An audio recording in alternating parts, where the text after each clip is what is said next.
Friends, welcome to my channel पढ़ाई तक। देखिए, हम लोग फ्राइडे सीरीज स्टार्ट किए थे और उसमें हम लोग स्टार्ट किए थे करंट एंड इलेक्ट्रिसिटी। ठीक, तो करंट इलेक्ट्रिसिटी में हम क्या क्या देखे थे। करंट क्या होता है ये देख लिए थे, पोटेंशियल डिफरेंस क्या होता है ये देख लिए थे। ये सारा सब कहानी हम लोग का हो चुका था। ठीक, अच्छा, इससे रिलेटेड हम दो चार न्यूमेरिकल भी किए थे पोटेंशियल डिफरेंस से रिलेटेड। ठीक, क्या हम लोग स्टार्ट करने वाले हैं आज रेजिस्टेंस। क्या रेजिस्टेंस, रेजिस्टेंस क्या होता है ये हमको देखना है। ठीक, देखिए हुआ क्या था, हुआ था कोई वायर है। ठीक है, ये वायर है मान लीजिए, उसमें क्या करते थे, पोटेंशियल डिफरेंस अप्लाई कर दिए थे। ठीक, ये वी बोर्ड का पोटेंशियल डिफरेंस, ये ए पॉइंट, ये बी पॉइंट। अब इसमें क्या होता, पॉजिटिव टर्मिनल से मेरा करंट क्या निकला था, आई करंट निकला था, यहां से गया था ऐसे। ठीक, और फिर यहां से आई करंट आ गया था। करंट यहाँ पे ध्यान से देखिएगा, अगर आई करंट यहाँ पे गया था तो आई करंट क्या होता है, इनकमिंग हुआ था। ठीक, मतलब कि करंट जो है घट बढ़ कुछ नहीं रहा था। मतलब कि हम लोग ये मान रहे थे कि जितना हम लोग किसी वायर में करंट दे रहे हैं उतना करंट क्या हो रहा है, आ जा रहा है। ये हुआ मेरा आइडियल कंडीशन। ऐसा रियलिटी में होता नहीं है। ठीक, ऐसा रियलिटी में नहीं होता। क्या होता है कि किसी भी वायर में जब हम करंट फ्लो करवाते हैं तो मटेरियल का ये प्रॉपर्टी होता है कि वो क्या करे, फ्लो ऑफ इलेक्ट्रॉन्स को या फ्लो ऑफ करंट को क्या करे, रेजिस्ट करे। फिर से सुनिएगा, जब कभी हम क्या करते हैं, किसी भी मेटालिक कंडक्टर्स में इलेक्ट्रॉन्स का फ्लो करवाते हैं तो उसका ये प्रॉपर्टी होता है कि वो क्या करे, वो फ्लो ऑफ इलेक्ट्रॉन को क्या करे, अपोज करे। ठीक है, तो उसी को बोलते हैं resistance. The opposing property of flow of electrons, the opposing property of flow of electrons is called resistance. ठीक है, और दूसरा वर्ड में हम लोग कह सकते हैं the obstruction offered, the obstruction offered by electrical element at constant temperature।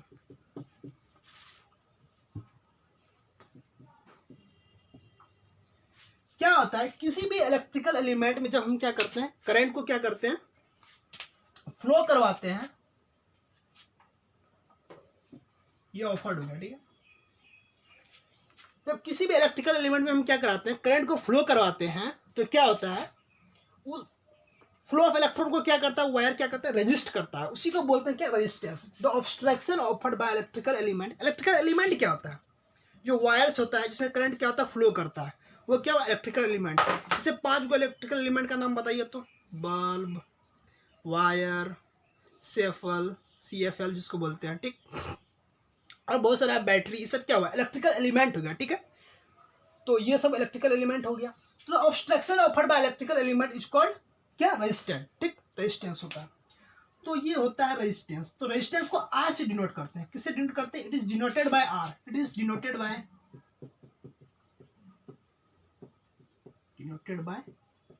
Capital R.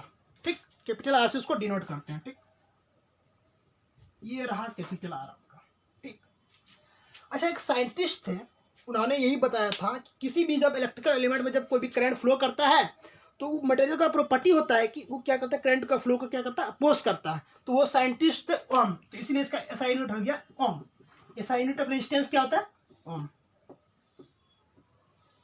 और उसको डिनोट करते हैं ऐसे, देखिएगा ध्यान से देखिएगा, यू करके यू करके यू कर दिए, यू यू यू।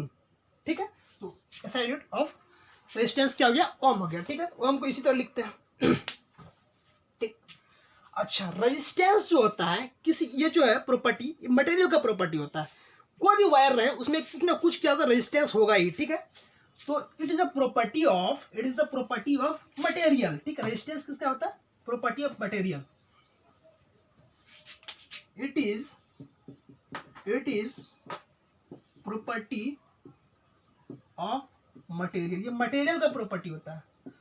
आप कितना अच्छा जो है मटेरियल क्यों ना ला दें, उसमें कुछ ना कुछ क्या होगा, रेजिस्टेंस होगा ही है। ठीक है, अगर करंट आप उसमें अगर फ्लो करवाइएगा तो उसमें क्या होगा, कुछ ना कुछ क्या होगा, करंट का ड्रॉप होगा। ठीक है, मतलब कि करंट घटेगा। ठीक है, तो उसी को बोलते हैं रेजिस्टेंस। ठीक, तो it is a property of material. ठीक है, देखिए रेजिस्टेंस जो होता है ना, ये फिजिकल पैरामीटर्स पर डिपेंड करता है। It depends on physical parameter of the material. ठीक, इट डिपेंड्स, यहीं पे लिख दीजिए, it depends on physical parameter of material. It depends on the physical parameter of the material. ठीक है, ये फिजिकल पैरामीटर ऑफ मटेरियल पर डिपेंड करता है। फिजिकल पैरामीटर मतलब जिसको हम टच कर सकते हैं, जैसे ये को वायर है, ठीक है, तो इसका लेंथ जितना भी है, ये क्या हुआ, लेंथ हो गया। तो लेंथ क्या हुआ, इसका फिजिकल पैरामीटर्स हो गया। एरिया ऑफ क्रॉस सेक्शंस, ये जो एरिया दिख रहा है, ये क्या हुआ, इसका फिजिकल पैरामीटर्स हुआ। ठीक, अच्छा, एक्सटर्नल टेम्परेचर जो है वो भी फिजिकल पैरामीटर्स में मेरा इंक्लूड होता है। तो ये हुआ it depends on physical parameter, like यहाँ पे लिख दिए, लाइक लेंथ, ठीक है, एरिया, लेंथ, एरिया, टेम्परेचर कभी कभी हम लोग इंक्लूड कर लेते हैं, ठीक है, इसमें, ठीक है, ETC। तो it depends on physical parameter of the material. Physical parameter समझ गए, ठीक। अब देखिए रेजिस्टेंस का कुछ नियम होता है, ठीक है, रेजिस्टेंस का क्या होता है, कुछ नियम होता है। तो लॉ ऑफ रेजिस्टेंस उसको बोलते हैं। क्या बोलते हैं, लॉ ऑफ रेजिस्टेंस। जब कोई एक्सपेरिमेंट किया गया, हम साइंटिस्ट के द्वारा क्या क्या एक्सपेरिमेंट किया गया, तो उसने पाया कि जो जितने भी कंडक्टर्स होता है, ठीक है, उसमें जो रेजिस्टेंस पाया गया, रेजिस्टेंस जो पाया गया किसी भी कंडक्टर्स में, वो पाया गया कि रेजिस्टेंस जो होता है, जो directly proportional to the length of the wire.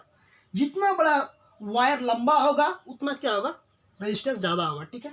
और रेजिस्टेंस जो है inversely proportional to area, inversely proportional to area, ठीक।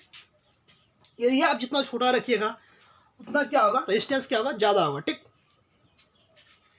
तो ये दोनों को कंक्लूड करके पता चला, इसको इक्वेशन 1 मान दीजिए, इक्वेशन 1 और डेट इज इक्वेशन 2, ठीक है। तो दोनों का अगर इक्वेट कीजिएगा तो R बराबर आ जाएगा L/R प्रोपोर्शनल टू L/A, ठीक। R जो है proportional to length upon area आ जाएगा, ठीक। अगर यहाँ से अगर प्रोपोर्शनलिटी कांस्टेंट हटाइएगा तो आ जाता है यहाँ पे R बराबर ρL/A, ठीक है, ρL/A। ये L क्या है, ये L ये है लेंथ ऑफ द वायर, ये क्या है, area of the cross section, ये क्या है, area of the cross section. ये रो क्या है, resistivity of the material, resistivity of the material, ठीक। ये होता है R बराबर ρL/A। इसी को बोलते हैं रेजिस्टेंस का नियम। क्या बोलते हैं, रेजिस्टेंस का नियम, ठीक। तो R बराबर आ गया ρL/A, ठीक। हाँ, इसको पढ़ते हैं रो, देखिए इसको पढ़ते हैं रो, RHO, रो, ठीक, RHO, रो पढ़ते हैं, ठीक है, प्रोनाउंसिएशन RHO, रो को क्या बोलते हैं, रेसिस्टिविटी, ठीक है। अगेन रेसिस्टिविटी जो होता है मटेरियल का प्रॉपर्टी है, ठीक है। कोई भी मटेरियल फ्लो ऑफ इलेक्ट्रॉन्स को कितना रेजिस्ट कर रहा है, ठीक है, उसी को बोलते हैं क्या, रेसिस्टिविटी, ठीक। तो आ गया मेरा क्या, I बराबर ρL/A। रो क्या होता था, resistivity of the material, L क्या होता था, लेंथ ऑफ द वायर, ठीक है, ये क्या होता था, एरिया ऑफ क्रॉस सेक्शन, ठीक है। तो इसी को बोलते हैं law of resistance, law of resistance,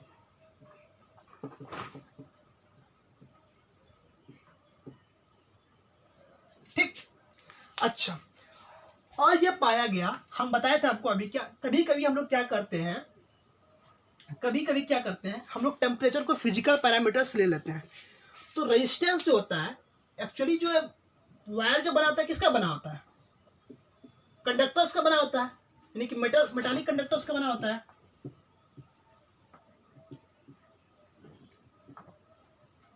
ठीक है। ये जो मतलब वायर जो बना होता है किससे बना होता है, मेटालिक कंडक्टर से बना होता है, ठीक। अब होता क्या है कि जब हम टेम्परेचर बढ़ाते हैं तो क्या होता है, लेंथ क्या होता है, इंक्रीज कर जाता है। टेम्परेचर बढ़ाएंगे तो क्या होगा, लेंथ इंक्रीज कर जाएगा। अगर लेंथ इंक्रीज कर जाएगा मेरा, तो रेजिस्टेंस क्या होगा, रेजिस्टेंस भी इंक्रीज कर जाएगा। अगर लेंथ को क्या किया आप लोग, इंक्रीज कर दिए, थोड़ा सा इंक्रीज किए, तो रेजिस्टेंस भी क्या होगा, थोड़ा सा इंक्रीज कर जाएगा, ठीक है। तो वही बोलता है कि अगर टेम्परेचर इंक्रीज कीजिएगा तो क्या लेंथ इंक्रीज करेगा, अगर लेंथ इंक्रीज करेगा तो रेजिस्टेंस इंक्रीज करेगा, ठीक है। तो एक स्टेटमेंट देते हैं कि अगर आपको किसी भी टेम्परेचर पर रेजिस्टेंस निकालना है तो RT बराबर होता है R0 1 + α∆T, ये होता है, ठीक। ये बस आपको हम ये इससे क्वेश्चन आप बोर्ड में आएगा नहीं, देखिए ये हम सिर्फ बता रहे हैं कि ये रिलेशन आप ये कोरिलेट कर सकते हैं कि टेम्परेचर अगर बढ़ेगा तो रेजिस्टेंस भी क्या होगा, बढ़ेगा, ठीक ना। अगर टेम्परेचर बढ़ेगा तो रेजिस्टेंस भी क्या होगा, बढ़ेगा। ठीक, ये आर नॉट जो होता है नॉर्मल टेम्परेचर होता है, ठीक है, नॉर्मल रेजिस्टेंस होता है, इसको एनआर लिख देते हैं, ठीक है, नॉर्मल रेजिस्टेंस। ठीक, अल्फा होता है टेम्परेचर कोफिशिएंट, क्या होता है, टेम्परेचर कोफिशिएंट होता है। आरटी मतलब कि जिस टेम्परेचर पे हमको निकालना है रेजिस्टेंस वो होता है। ठीक है, तो आरटी बराबर क्या हो गया, R naught 1 plus alpha delta T. ठीक, तो यहाँ पे थोड़ा सा इसको कैलकुलेट कीजिएगा तो देखिए क्या आ जाता है, आर टी बराबर R naught plus R naught alpha delta T. तो यहाँ से ये पता चला, देखिए ये तो फिक्स होने वाला है मेरा। ठीक, आर नॉट जो है नॉर्मल टेम्परेचर पे जितना जो होगा रेजिस्टेंस वो तो फिक्स होने वाला है। अगर आप टेम्परेचर यहाँ से बढ़ाइएगा, यहाँ से देखिएगा, अगर टेम्परेचर बढ़ाइएगा तो रेजिस्टेंस क्या होगा, ये भी बढ़ेगा। अगर टेम्परेचर बढ़ाइएगा तो क्या होगा, रेजिस्टेंस भी बढ़ेगा। ठीक, तो बस इस रिजल्ट को आपको याद रखना है। ये रिजल्ट बता रहा है, क्या बता रहा है कि रेजिस्टेंस जो होता है डिपेंड्स ऑन टेम्परेचर। तो सेकंड पॉइंट वही लिखना है आपको। ठीक है, देखिए हम लोग बताए क्या क्या, हम ये बताए कि रेजिस्टेंस जो होता है फिजिकल पैरामीटर्स पर डिपेंड करता है, लाइक एरिया, लेंथ, इस सब कैसे रिलेट करता है वो फॉर्मूला से देख सकते हैं, आर बराबर रो एल अपॉन ए। ठीक, अच्छा ये दो बात हो गया कि अगर लेंथ बढ़ेगा तो रेजिस्टेंस बढ़ेगा, एरिया घटाइएगा तो रेजिस्टेंस बढ़ेगा। ठीक, अगर एरिया बढ़ाइएगा तो रेजिस्टेंस घटेगा। ठीक, दूसरा जो बताए, हम ये बताए कि रेजिस्टेंस जो होता है, resistance depends on temperature, on temperature. ठीक, रेजिस्टेंस किस पर डिपेंड करता है, टेम्परेचर पर डिपेंड करता है। कैसे डिपेंड करता है वो हमको बता चुका है। ठीक, अच्छा रेजिस्टिविटी भी जो होता है क्या होता है, टेम्परेचर पर डिपेंड करता है। अगेन लिख लीजिएगा, रेजिस्टिविटी जो है ऑल्सो डिपेंड्स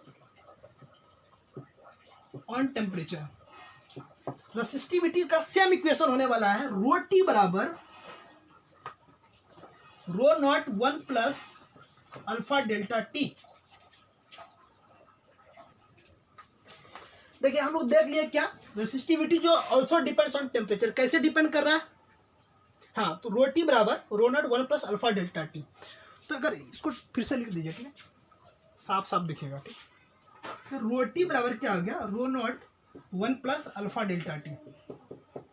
ठीक है, resistivity also depends on temperature, ये हो गया। ठीक, सेम वही है जो बताए थे, अल्फा क्या है, टेम्परेचर कोफिशिएंट। ठीक, रो नॉट क्या है, नॉर्मल टेम्परेचर पर निकालना है रेसिस्टिविटी, तो वो हो जाएगा। ठीक, अच्छा रेसिस्टिविटी जो होता है वो मटेरियल पर डिपेंड करता है कि किसका रेसिस्टिविटी कितना होगा। जैसे कि कॉपर का रेसिस्टिविटी जितना कम होगा, अच्छा ये बात आप लोग समझ पा रहे होंगे कि जिसका रेसिस्टिविटी जितना कम होगा, मान लीजिए कि रो कम हो गया, रेसिस्टिविटी अगर कम हो गया मतलब क्या हो गया कि इलेक्ट्रॉन्स क्या बहुत आसानी से जाने लगा। ठीक है, फ्लो ऑफ इलेक्ट्रॉन्स क्या होगा, इजिली होगा। ठीक है, अगर रो कम होगा तो फ्लो ऑफ इलेक्ट्रॉन्स क्या होगा, फ्लो ऑफ इलेक्ट्रॉन्स क्या होगा, इजिली होगा। अब नोट डाउन कर लिए ये बात को, ये स्टार लगा रहे हैं हम। ठीक, अगर रेसिस्टिविटी कम हुआ मतलब कि मतलब रजिस्ट क्या कर रहा है, कम कर रहा है। अगर रेसिस्टिविटी कम हो तो फ्लो ऑफ इलेक्ट्रॉन्स इजिली हो जाएगा, इलेक्ट्रॉन अगर इजिली फ्लो कर गया मतलब करंट क्या होगा, बहुत आसानी से चल जाएगा। तो रेसिस्टिविटी अगर कम हुआ तो फ्लो ऑफ इलेक्ट्रॉन्स क्या होगा, इजिली होगा। ठीक है, और करंट क्या होगा, बिना मतलब रुकावट का क्या होगा, क्रॉस कर जाएगा। ठीक, तो जितना रेसिस्टिविटी कम होगा यानी कि जितना रो कम होगा तो फ्लो ऑफ इलेक्ट्रॉन्स क्या होगा, इजिली होगा, और करंट क्या होगा, आसानी से क्रॉस कर जाएगा। ठीक है, resistivity depends on material of material. Resistivity क्या होता है, depends on material by which it is made of. ठीक है, by which it is made of यहाँ पे लिख लीजिए, rho depends on material by which it is made up of, ये होता है। ठीक है, रेजिस्टेंस डिपेंड्स ऑन टेम्परेचर। ठीक है, और resistivity also depends on temperature, और rho depends on material by which it is made up of. ठीक है, जिससे क्या होता है, ये बना होता है। ठीक, अच्छा ये बात बहुत इंपॉर्टेंट है, अगर रेसिस्टिविटी अगर कम है तो फ्लो ऑफ इलेक्ट्रॉन्स क्या होगा, इजिली होगा।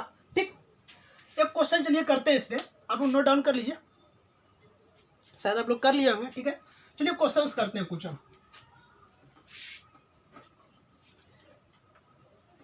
क्वेश्चंस करने के पहले आप लोग क्या कीजिए, कॉर्नर्स में जो है किसी भी पेपर का फॉर्मूला लिख लीजिए, ठीक है। फॉर्मूला से आपको क्या होगा, क्वेश्चंस हो जाएगा।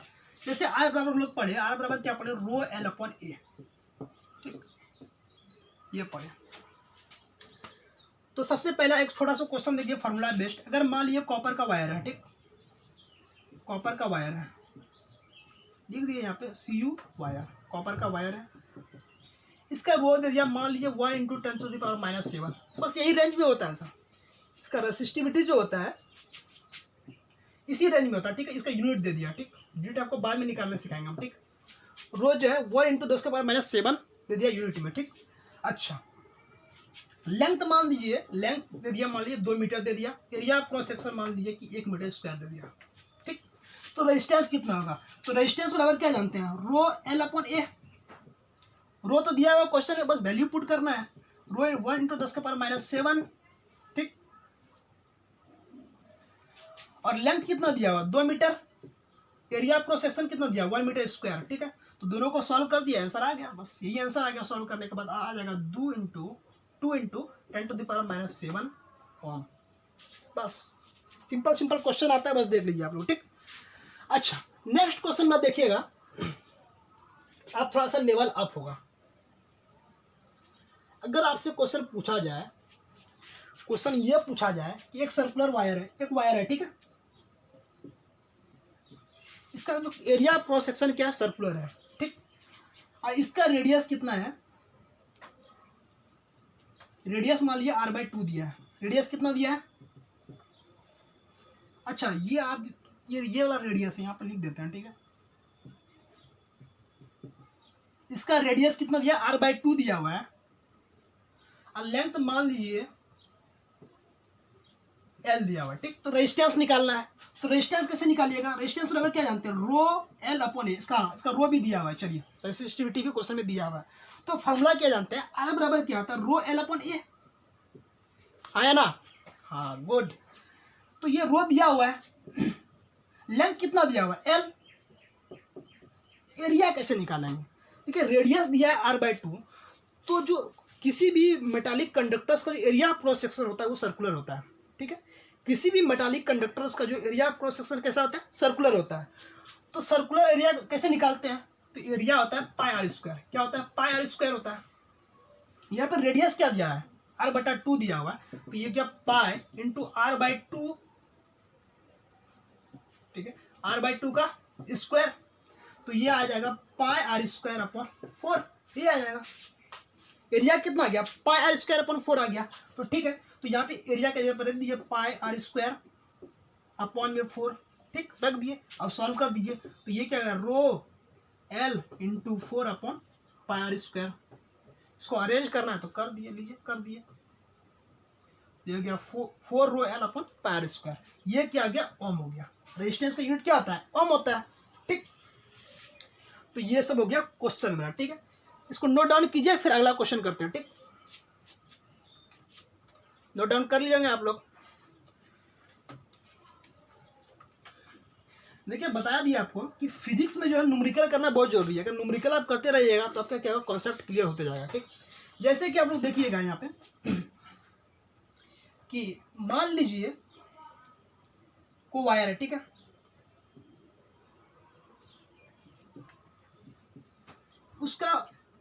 उसका लेंथ कितना था, L था, उसका लेंथ कितना था L, ठीक। एरिया ऑफ क्रॉस सेक्शन कितना था A, ठीक, एरिया ऑफ क्रॉस सेक्शन कितना था A। अब ये वायर को क्या कि स्ट्रेच कर दिए, मतलब कि खींच के बड़ा कर दिए और लेंथ कर दिए 2L, लेंथ कितना कर दिए 2L। क्वेश्चन ध्यान से समझिएगा फिर से, एक वायर था, उसका लेंथ कितना था L था, area of cross section A था, उसको खींच के क्या किए, उसका लंबाई बढ़ा दिए और कर दिया 2L, कितना कर दिया 2L कर दिया, ठीक। तो ये ऑब्वियस सी बात है कि अगर लेंथ बढ़ाएंगे तो एरिया ऑफ क्रॉस सेक्शन क्या होगा, डिक्रीज करेगा, ठीक है। कैसे, चलिए फॉर्मूला से देखते हैं। एरिया ऑफ क्रॉस सेक्शन पहले हमको निकालना है, इसका क्या होगा, एरिया क्या होगा, एरिया क्या होगा ये हमको पता करना है। तो देखिए जिस मटेरियल, ये मटेरियल था, ठीक, मटेरियल से बना, इसका कुछ वॉल्यूम होगा, वायर का क्या होगा, कुछ वॉल्यूम होगा। वॉल्यूम कितना होगा, वॉल्यूम होगा V बराबर होगा एरिया इंटू लेंथ। वॉल्यूम का एग्जैक्ट डिफिनेशन यही होता है, ठीक है। जैसे कि आप देखिएगा वॉल्यूम निकालना, वैसे मैथ पढ़ाने रहे हैं, थोड़े ध्यान से देखिएगा आप लोग कि मान लीजिए कोई सिलेंडर है, ठीक, ये सिलेंडर है, इसका वॉल्यूम हम लोग कैसे लिखते थे, ये सिलेंडर है मान लीजिए, ठीक। अगर लेंथ L है, ठीक है, एरिया क्रॉस सेक्शन का रेडियस R दिया हुआ है, तो वॉल्यूम लिखते थे इसका A इंटू L। ये डिफिनेशन होता है वॉल्यूम का, डिफिनेशन जो होता है यही होता है, ठीक। Area into length. अच्छा एरिया कितना हुआ इसका, सर्कुलर है तो पाई आर स्क्वायर, एरिया कितना हो गया पाई आर स्क्वायर, ठीक है। लेंथ कितना है L, तो वॉल्यूम कितना हो गया पाई आर स्क्वायर L। बस वॉल्यूम निकालने का यही फॉर्मूला होता है, ठीक। तो यहाँ पे देखिएगा कि ये इसको क्या किया हम लोग खींच के बड़ा किए, तो मतलब जितना इसका वॉल्यूम होगा, अगर वॉल्यूम इसका V है तो इसका वॉल्यूम भी V होने वाला है, ठीक। तो वॉल्यूम का तो दोनों का सेम होने वाला है। तो चलिए क्वेश्चन को टैकल करते हैं आसानी से, ठीक है। वॉल्यूम से कितना होने वाला है AL, इसका भी वॉल्यूम सेम होने वाला है। अच्छा लेंथ यहाँ पे कितना है 2L, ठीक, लेंथ कितना है 2L, तो एरिया A डैश निकालना है। तो A डैश कितना हो जाएगा, यहाँ से देखिए हो जाएगा L से L कैंसिल हो गया तो A/2 हो गया। एरिया कितना हो गया A/2 हो गया। हम पहले ही बताए थे आपको कि अगर वायर का लंबाई को बढ़ाइएगा तो एरिया क्या हो जाएगा, घट जाएगा, ठीक है। तो एरिया घट गया कितना, पहले से क्या हो गया हाफ हो गया, ठीक।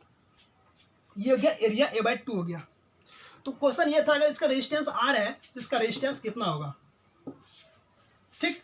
तो R डैश कितना हो जाएगा देखिएगा, R डैश जो हो जाएगा मेरा रो तो दोनों का सेम होने वाला, सेम मटेरियल है। लेंथ कितना है यहाँ पे 2L है, लेंथ कितना है 2L, एरिया क्रॉस सेक्शन कितना है A/2 हो गया, यहाँ पे A/2। तो आ जाएगा R डैश बराबर आ जाएगा rho into 2L upon area into 2 ऊपर चल गया तो आ गया 4 rho L upon A। Rho L upon A क्या है, ये इसका रेजिस्टेंस R है। R बराबर क्या था रो L अपॉन A, जो कि इसका रेजिस्टेंस क्या है, इस वायर का रेजिस्टेंस R है, तो वही रो L अपॉन A क्या हो गया R हो गया। तो यहाँ पे हो गया 4R। फिर से समझिएगा कि अगर किसी वायर का अगर लेंथ डबल कर देते हैं तो एरिया क्रॉस सेक्शन क्या होता है हाफ हो जाता है। तो एरिया क्रॉस सेक्शन हाफ हो गया, लेंथ डबल हो गया, तो इसका रेजिस्टेंस कितना हो जाता है 4 टाइम्स हो जाता है। बस ये याद रखने वाली बात है, ठीक। नोट डाउन कर लीजिए, ठीक है। और इससे रिलेटेड आप लोग जितना क्वेश्चन है सब करिएगा, ठीक। अब नोट डाउन कीजिए, फिर आगे कंटिन्यू करते हैं। देखिए आप लोग नोट डाउन कर लिए होंगे, ठीक है, कि इसके आगे जो है हम लोग ग्रुपिंग ऑफ रेजिस्टेंस उससे रिलेटेड क्वेश्चन जो है अगले अगले लेक्चर में देखेंगे, ठीक है। फिलहाल जो आप लोग जो है लाइक से एंड सब्सक्राइब करते रहिए चमका के एकदम, ठीक है।